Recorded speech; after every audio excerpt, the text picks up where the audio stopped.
Olá, meus irmãos, bom dia, a graça e a paz do nosso Senhor Jesus Cristo.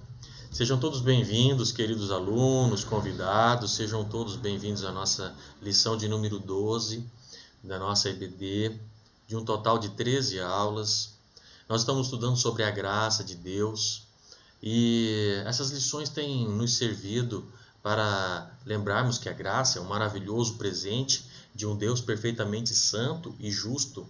Lembrarmos também que a vida que precisamos levar hoje é de santidade, devoção. É, não podemos mais viver da mesma forma como vivíamos antes do nosso batismo. Não podemos viver de forma relaxada, desleixada, sem cuidar do templo do Senhor. Nós somos o templo do Senhor, templo do Espírito Santo. Bem, hoje veremos um pouco de como o apóstolo Paulo encorajou os efésios a uma vida mais consciente de sua unidade em Cristo. Precisamos também ir fazendo a mesma reflexão, porque nós também fazemos parte dessa unidade. Nós temos essa vida e precisamos ter essa consciência da unidade em Cristo. Até aqui sabemos que precisamos estar crucificados com Cristo, para que por Ele, nossa nova criatura, possa ir crescendo. Nesse estudo veremos que o apóstolo Paulo relembra os efésios de sua antiga maneira de viver. E nós também aqui hoje faremos essa reflexão de nossa antiga maneira de viver. Ainda quando não tinham sido regenerados, e por isso estavam mortos em delitos e pecados. Paulo lembra-os que pecado é a morte da alma, e sempre que um pecado prevalece, há uma privação de toda a vida espiritual.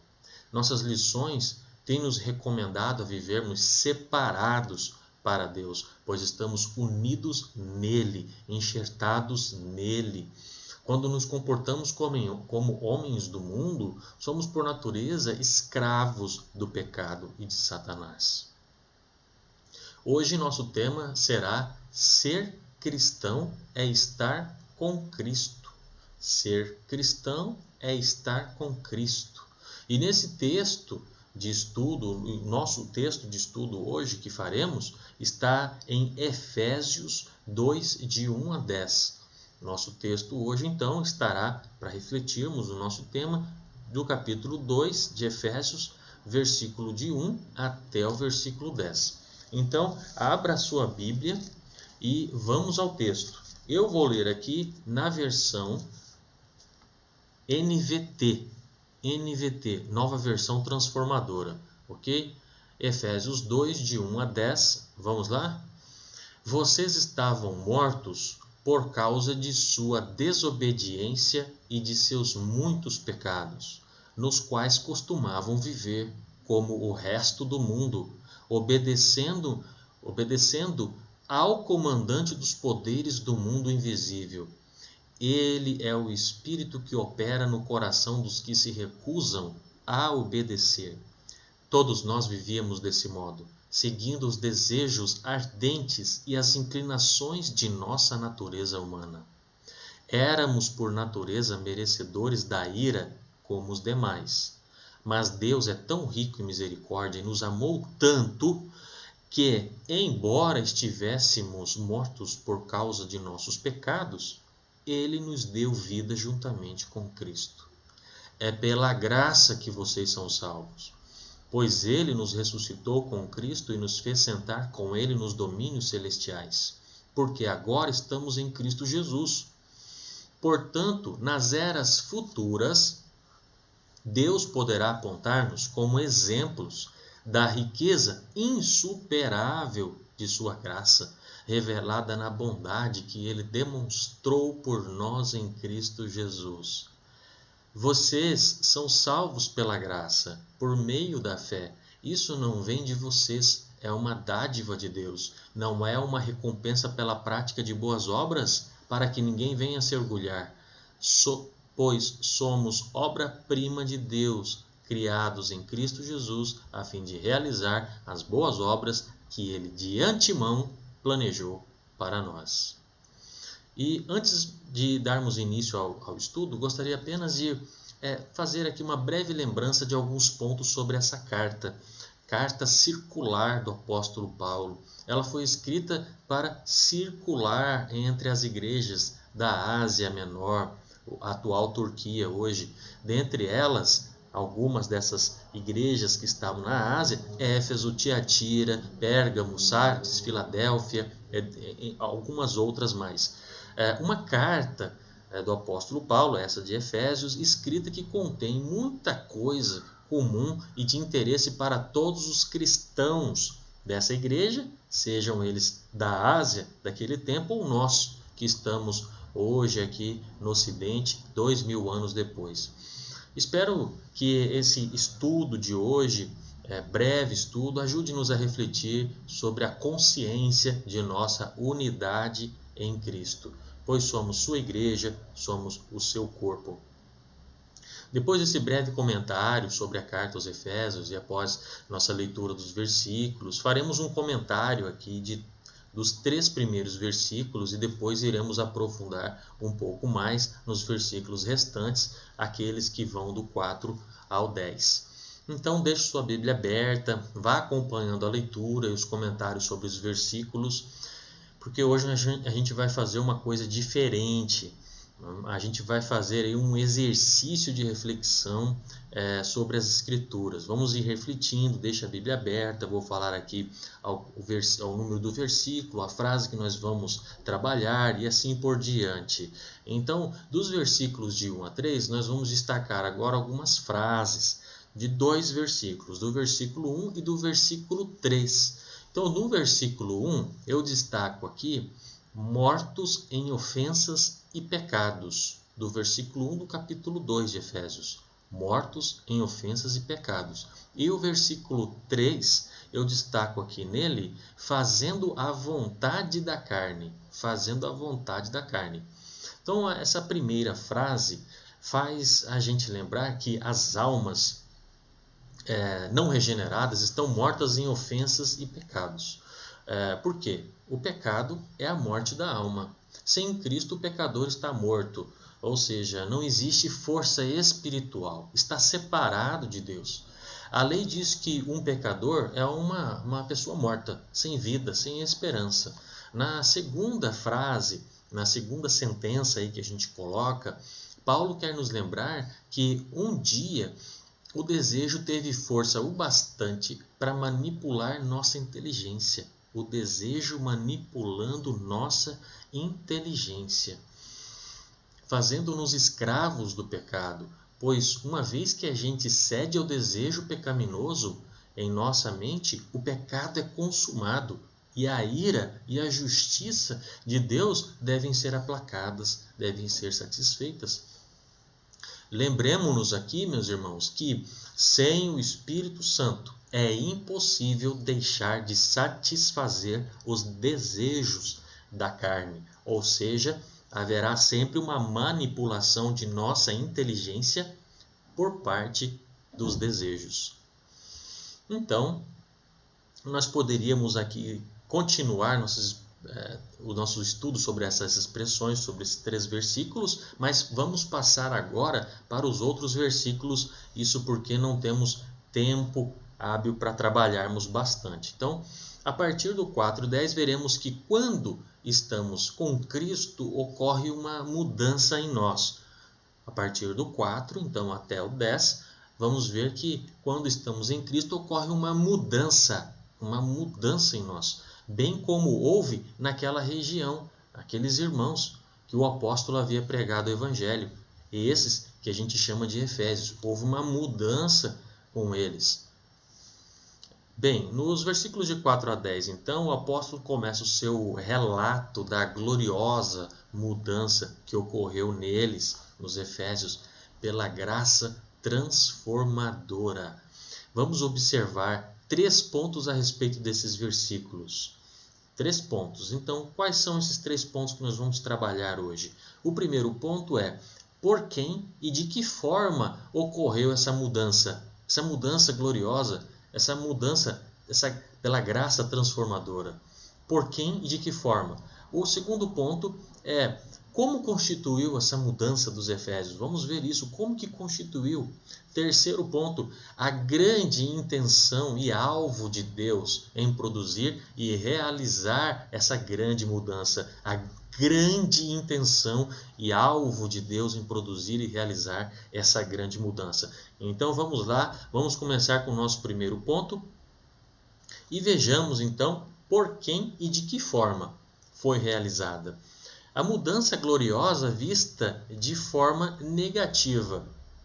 Pois é, de forma negativa. Como? Acompanhe comigo a leitura então, no versículo 8. Veja aí, ó. Isso não vem de vós. Negativo. Não vem de vós. Não vem de mim. Não vem de você, querido aluno. O apóstolo Paulo ele repete diversas vezes, repetidas vezes, não. Não. Então, isso não vem de vós. Nossa fé, nossa conversão, nossa salvação eterna não são frutos de habilidades naturais nossas, nem de qualquer mérito da nossa parte. Não vem das obras, para que ninguém se glorie. Versículo 9. Essas coisas não têm o nosso envolvimento. Portanto, todo orgulho que está aí, de repente, querendo envolver, vai ser excluído. Qualquer orgulho humano é excluído, não vem de nós. Aquele que se gloria não deve se gloriar em si mesmo, mas no Senhor. Não há espaço para a pretensão do homem em relação à sua própria habilidade e poder, como se tivesse feito alguma coisa que pudesse merecer favores tão impressionantes de Deus. Agora vejamos essa mudança que ocorreu de forma positiva. Isso mesmo, de forma positiva. Acompanhe aí o versículo 4. Mas Deus, que é riquíssimo. Aqui entendemos que o próprio Deus é o autor dessa grande e feliz mudança. Quem é o autor? O próprio Deus é o autor dessa grande, feliz e transformadora mudança. E seu grande amor é a fonte e causa disso. Por isso, ele resolveu mostrar sua misericórdia. E a respeito do amor e da misericórdia de Deus, o amor é a sua inclinação de fazer bem a nós como suas criaturas. E a misericórdia nos respeita como criaturas miseráveis, criaturas realmente necessitadas de sua graça. Então, observemos que o amor eterno ou a benevolência de Deus em relação às suas criaturas são as fontes de onde todas as suas misericórdias procedem para nós. Esse amor de Deus é um amor magnífico e sua misericórdia é rica, inexprimivelmente rica, grande. Não dá para se expressar o quão grande e rica é a misericórdia do Senhor em nos salvar, criaturas miseráveis, pecadoras. Esse amor de Deus é um amor magnífico e sua misericórdia é rica. Agora vejamos o versículo 5 e o versículo 8. Pela graça sois salvos. Versículo 8. Pela graça sois salvos, por meio da fé, e isso não vem de vós, é dom de Deus. Agora, passemos, então, a perceber que cada convertido é um pecador salvo. Ele é liberto do pecado e da ira. Ele é levado a um estado de salvação e tem o seu direito de felicidade eterna, que é concedido pela graça. A graça que salva os pecadores é a bondade livre e merecida de Deus. E é Ele que salva, não pelas obras da lei, mas pelo meio da fé em Cristo Jesus. Sendo assim, ele permite que todos os convertidos participem das grandes bênçãos do Evangelho. E nunca nos esqueçamos que tanto a fé quanto a salvação são dons de Deus. E o fato de crermos na salvação e obtermos a salvação por meio da fé é devido ao auxílio e graça divina. Deus ordenou tudo de forma que ficou evidente a nossa necessidade da graça. Em segundo lugar, meu irmão, vamos ver então como constituiu a mudança dos Efésios. Como que constituiu essa mudança? Vejamos o seguinte então, a mudança responde a essa miséria. do nosso estado natural em diversos aspectos. Então, nós que estávamos mortos, somos vivificados. Veja aí, versículo 5. Somos vivificados. Versículo 5. Nos deu vida, vivificou. Diversas versões vai tratar a palavra de forma diferente, essa expressão. A ideia aqui é que somos salvos da morte, do pecado e temos um princípio de vida espiritual implantado em nós. A graça desbloqueia, abre tudo e alarga a alma, pois quando estávamos mortos, nossos sentidos estavam bloqueados, aprisionados. Agora, tem uma sentença especial que eu quero compartilhar com você. Um pecador regenerado torna-se uma alma viva. Um pecador regenerado torna-se uma alma viva. Ele vive uma vida de santificação, sendo nascido de Deus. Isso porque ele foi liberto da culpa do pecado, pela graça perdoadora e justificadora. Ele nos vivificou juntamente com Cristo. Lembre-se, vá se lembrando de nossas aulas passadas. Com Cristo, na cruz com Cristo, nos vivifica com Cristo. Nossa vida espiritual resulta da união com Cristo. É nele que vivemos. Veja, depois, anota aí, João 14,19. João 14,19. Porque eu vivo, vós vivereis. Porque eu vivo, vós vivereis. Agora, um segundo ponto que nós podemos trabalhar dentro desse segundo lugar, como que constituiu a mudança dos Efésios, nós que estávamos sepultados, somos ressuscitados. Veja aí o versículo 6 para você ver. E nos ressuscitou juntamente com ele, e nos fez assentar nos lugares celestiais. Então, nos ressuscitou. O que ainda precisa ser feito aqui, colocado como se já estivesse ocorrido, né? O que foi colocado para nós é que uma vez já ressuscitados, nós ressuscitados aqui por causa da nossa união com Cristo. Se ressuscitamos, ressuscitamos por causa da nossa união com Cristo, a quem Deus tinha ressuscitado da morte. É maravilhoso percebermos, meus irmãos, que quando Deus ressuscitou a Cristo dos mortos, na verdade, ressuscitou todos os crentes com ele, sendo ele a cabeça. E quando o colocou à direita nos lugares celestiais, ele promoveu todos os santos, todos os cristãos, todos os regenerados, e nos glorificará juntamente com ele nas regiões celestes, porque ele é o nosso cabeça, ele é o nosso precursor. Versículo 6, e nos fez assentar nos lugares celestiais em Cristo Jesus. É necessário que entendamos que almas santificadas se sentam em lugares celestiais, elevados, acima do mundo. O mundo não representa mais nada para as almas santificadas.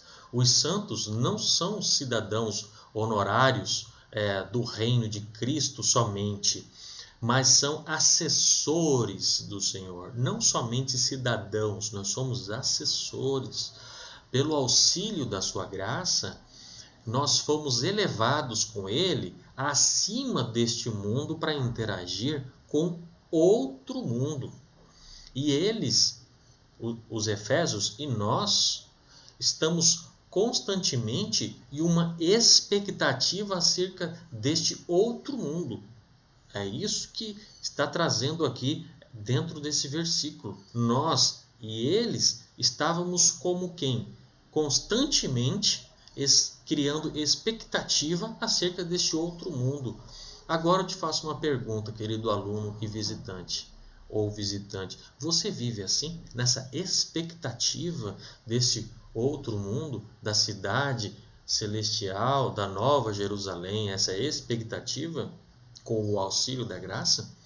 Ou está preocupado com as coisas desse mundo? Os santos, os cristãos, os ressurretos com Cristo, não somente são servos do melhor mestre na melhor obra, mas são exaltados para reinar com ele. E vamos agora para o nosso último ponto. E até aqui vimos a respeito da gloriosa mudança dos dois primeiros pontos. O primeiro ponto que a gente viu é por quem e de que forma ocorreu essa mudança. Por quem e de que forma.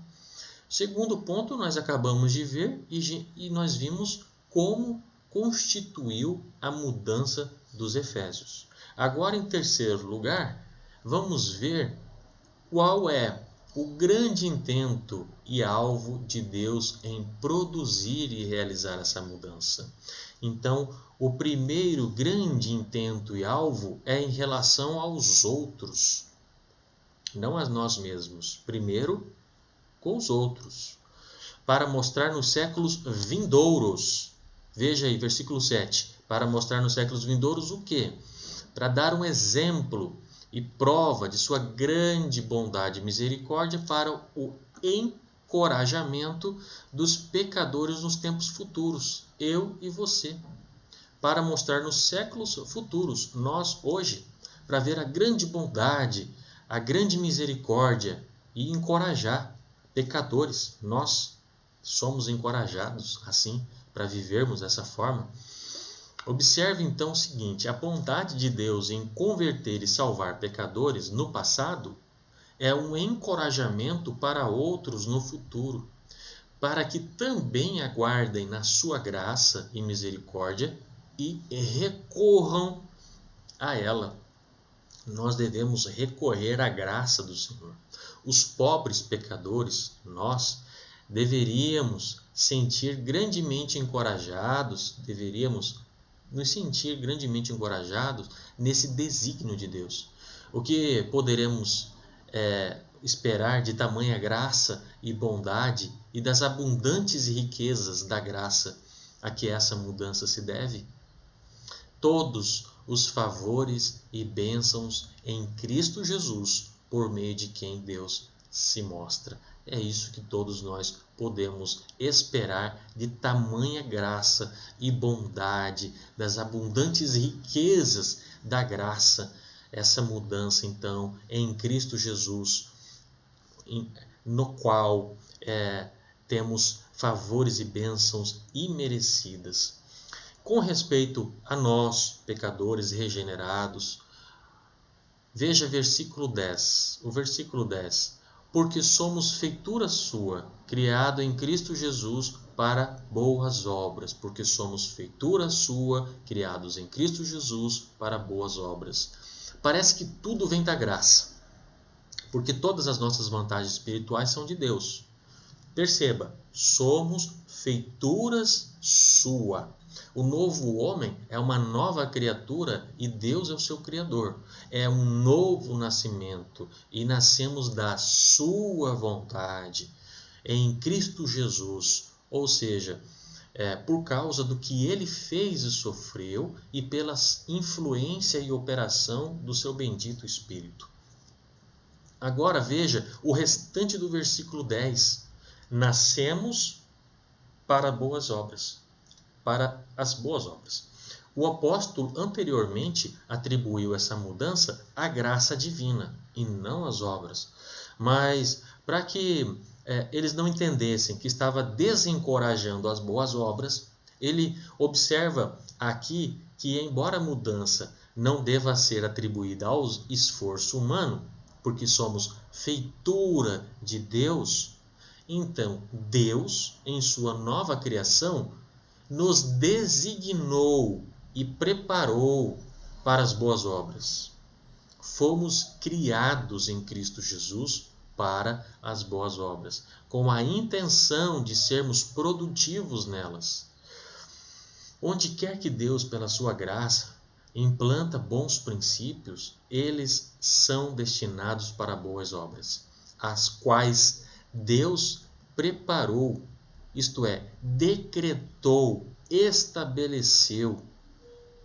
Nós podemos dizer aqui, meus irmãos, que ao produzir tal mudança em nós, Deus de antemão nos preparou para nos abençoar com o conhecimento da sua vontade, com o auxílio do Espírito Santo. Perceba, essa mudança em nós, Ele preparou tudo de antemão para nos abençoar com o conhecimento da sua vontade. Isso é uma bênção para o regenerado, conhecer a vontade de Deus. Com o auxílio do Espírito Santo, não é através de nós mesmos, sempre é com o Senhor, tudo é dele e volta para ele. Para que andássemos nelas.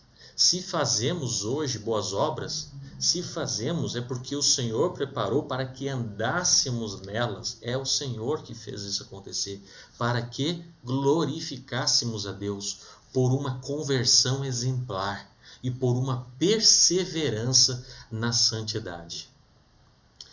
Bom, hoje nós aprendemos que a mudança nos Efésios foi feita por Deus e não por eles mesmos. E que essa mudança ocorreu pela vivificação deles. Vivificação deles, eles foram vivificados, ou seja, pela regeneração. E isso tudo para que eles vivessem para mostrar ao mundo a grande bondade e misericórdia do Senhor. Nós temos feito isso? Nós precisamos refletir. E que todas as boas obras realizadas por eles só foram possíveis porque Deus, de antemão, já havia preparado para que eles andassem nelas. Portanto, meus irmãos, isso serve para nós, para que aqueles que nasceram de novo possam viver dessa forma tão maravilhosa, com essa mudança tão graciosa, com o auxílio do Espírito Santo, fazendo a vontade de Deus. E em nossa próxima aula e última aula, nós falaremos sobre a graça através do tema Aprendendo sobre a Graça com os Vultos Piedosos. Esse será o nosso último tema, então, Aprendendo sobre a Graça com os Vultos Piedosos. Obrigado por terem ficado comigo até aqui. Deus abençoe a todos e até a nossa próxima lição. Tenham um ótimo domingo.